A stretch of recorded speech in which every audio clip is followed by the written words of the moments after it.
udah, nggak apa-apa, Mas. Nggak apa-apa, Mas. Iya. Ya, itu oke. Ya kalau nggak ada orang lain ya nggak apa-apa. Ya, Ya. Hubungan Ruben Onsu dan Sarwendah kini kembali memanas pasca perceraian akibat munculnya pengakuan emosional yang amat mengejutkan. Sarwendah akhirnya memberanikan diri secara terbuka mengungkap kepenatan batinnya yang telah terpendam sendirian selama 11 tahun membina pernikahan bersama Ruben. Ia mengaku tidak sanggup lagi memendam luka psikologis atas dugaan perselingkuhan berulang yang dilakukan oleh mantan suaminya tersebut sejak kurun waktu 2017 silam. Sebab keputusan untuk tetap bertahan selama bertahun-tahun diambil semata-mata demi menjaga keutuhan keluarga serta melindungi kondisi mental ketiga buah hatinya. Keretakan hubungan yang awalnya tertutupi rapi, kini tak lagi mampu dibendung setelah insiden pertengkaran hebat dan persoalan finansial meledak di ranah publik. Puncak emosi meledak yang terekam dalam video viral pun ia tegaskan sebagai sebuah bentuk aksi akumulasi dari rasa lelah yang sangat mendalam. Saya sadar, ada ucapan dan sikap saya di ruang publik yang tidak tepat. Untuk itu, saya meminta maaf dan berusaha memperbaiki diri. Saya sadar usaha saya belum cukup. Sebagai seorang ibu, saya berusaha menjaga mental saya, menjaga anak-anak, dan menahan banyak luka dari pernikahan saya yang dulu agar keadaan tidak semakin buruk. Jujur, hari ini saya lelah. Bukan karena saya tidak memiliki bukti, tetapi karena saya masih berharap semua ini bisa diselesaikan tanpa harus saling membuka luka di depan publik. Namun setelah beredar video yang tidak disertai konteks yang utuh, saya merasa perlu menjelaskan apa yang sebenarnya terjadi. Karena selama ini publik yang meminta saya menunjukkan bukti, agar publik dapat melihat peristiwanya secara lebih utuh. 4 Maret 2024, 21.20. Video ini berawal saat masa sewa rumah di Pondok Indah akan berakhir. Karena kondisi keuangan saat itu, saya mengusulkan agar kami kembali ke rumah lama.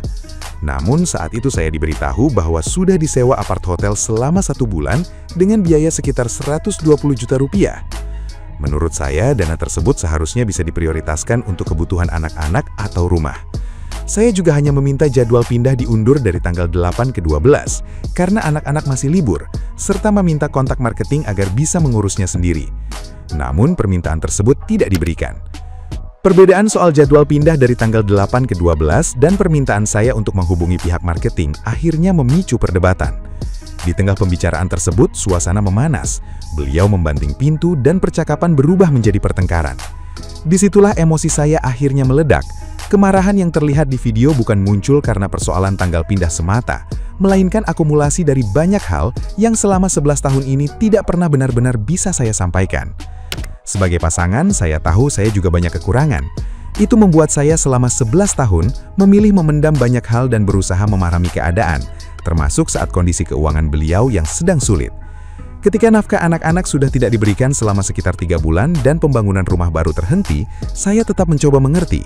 Dan di saat yang sama, saya juga mengetahui kembali hal yang pernah melukai kepercayaan saya di masa lalu.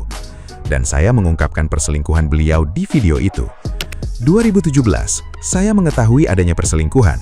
Saat itu beliau mengakui kesalahannya, meminta maaf, dan berjanji untuk berubah. Saya melihat betapa kerasnya beliau berjuang mencari nafkah dan membangun keluarga kami. Karena itu, saya memilih untuk tetap bertahan dan berharap semuanya benar-benar bisa berubah. Namun kepercayaan itu kembali runtuh oleh perselingkuhan beliau yang berikutnya. Saat kondisi keuangan keluarga sedang sulit, tetapi saya mengetahui ada pengeluaran dalam jumlah besar untuk selingkuhannya itu. Reaksi saya dalam video tersebut memang salah, dan saya tidak membenarkannya. Di satu sisi, saya masih menyayangi keluarga saya. Di sisi lain, saya melihat keluarga yang saya perjuangkan hancur di depan mata saya, dan saya tidak bisa berbuat apa-apa untuk menyelamatkannya. Sejak kejadian itu, beliau meninggalkan rumah dan tidak pernah kembali. Itulah konteks masalah di video tersebut. Video yang saya bagikan hari ini bukan untuk membuka luka lama, tetapi untuk memberikan konteks atas satu-satunya momen ketika setelah 11 tahun memendam semuanya sendirian, saya akhirnya tidak sanggup lagi. Satu permohonan saya, apapun yang terjadi di antara kami, jangan libatkan anak-anak. Ini semua kesalahan saya. Saya pernah mencintai, saya pernah percaya, saya pernah memperjuangkan keluarga ini dengan segenap hati, dan ternyata saya salah. Banyak yang bertanya, di mana anak-anak saat kejadian itu? Saat itu mereka berada di ruangan lain bersama suster, cukup jauh dari lokasi saya dan beliau berbicara. Setelah semuanya terjadi, saya langsung memastikan keadaan mereka. Suster mengatakan anak-anak tidak mendengar karena televisi sudah dinyalakan. Saya tentu tidak bisa memastikan 100% apa yang mereka dengar atau tidak. Jika ternyata mereka tetap terdampak, itu menjadi penyesalan saya sebagai seorang ibu. Saya memang bodoh. Saya pikir dengan diam, dengan mengevaluasi kesalahan saya, keadaan akan jadi lebih baik demi anak-anak. Dan saya tahu dia masih punya video di mana saya mendisiplinkan anak saya dengan keras, karena anak saya tantrum dan melakukan hal yang membuat saya merasa kecewa dan gagal sebagai ibu. Kemudian saya meminta maaf ke anak saya, dan setelah itu saya bawa ke psikolog. Kalau mau pakai video itu untuk menyerang saya, dan tidak memikirkan mental anak-anak ke depannya, mau tidak mau saya harus hadapi. Harapan saya hanya satu, mari kita selesaikan semua ini. Dan jika suatu hari anak-anak membaca semua ini saat sudah dewasa, Bunda hanya ingin menitipkan satu pesan. Ini adalah kesalahan kami sebagai orang tua, bukan kesalahan kalian. Kalian tidak pernah memilih dari keluarga mana kalian dilahirkan. Jadi jangan pernah menyalahkan diri kalian atas apapun yang terjadi hari ini. Kalian anak-anak hebat dan Bunda bangga sama kalian semua. Dan Bunda akan fight habis-habisan untuk kalian, dengan nyawa Bunda sekalipun. Nah, gimana nih menurut netizen yang terhormat? Silahkan berkomentar ya. Wenda, sumpah gue kalau jadi lu malu, Wenda. Setiap apa yang lu cuap-cuap, pasti itu semua teh bohong. Lu ngomong kirim kasur, ternyata itu kasur endosan. Masa lu sebagai istri nggak tahu sih, Wenda? Lu nggak tahu tentang duit kayaknya tuh ya. Oh, satu lagi ya, Wenda. Masa sih sekolah elit, sekolah mahal, ada anak yang suka ngebully anak lain gitu? Emang di sekolah mahal gitu juga gitu ya? Itu sekolah mahal, sekolah elit loh. Emang iya anak dibully-bully kayak gitu? Perkara kasur langsung keluarin CCTV. Terus dia nggak tahu sebab akibat yang terjadi di dalam CCTV itu. Tapi dengan gampangnya dia mempublikasikan yang terjadi di dalam CCTV itu. Kan kalau kita mengeluarkan bukti, kita harus tahu dong sebab akibat hal itu terjadi apa.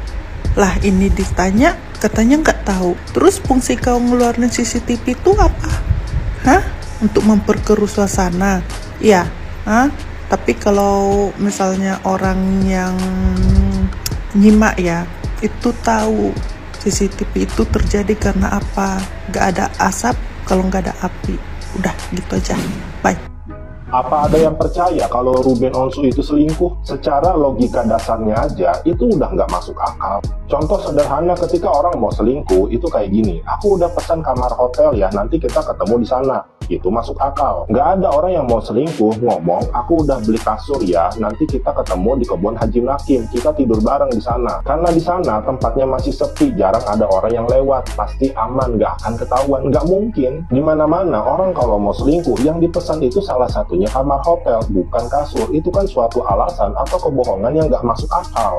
Kasur itu kan udah dikonfirmasi bahwa kasur itu adalah hadiah endorse, tapi masih dijadikan alasan untuk dia menyebarkan kebohongannya. Kalaupun Ruben mau selingkuh, nggak mungkin lah dia selingkuh sama pegawai Megacuan yang baru merantau dari Brebes ke Jakarta, kontrak di Tambora. Ya nih, sekarang aku ngontrak di sini, tapi belum punya kasur. Ya udah, aku beliin kamu kasur ya. Nggak mungkin.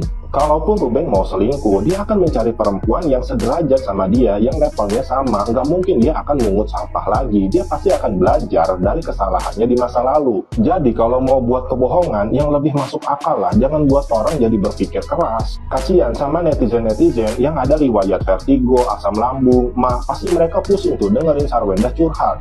Tapi buat kalian yang punya riwayat darah rendah, nah itu gue sarankan kalian nonton podcastnya Denny Sumargo bersama Sarwenda. Semoga kuat.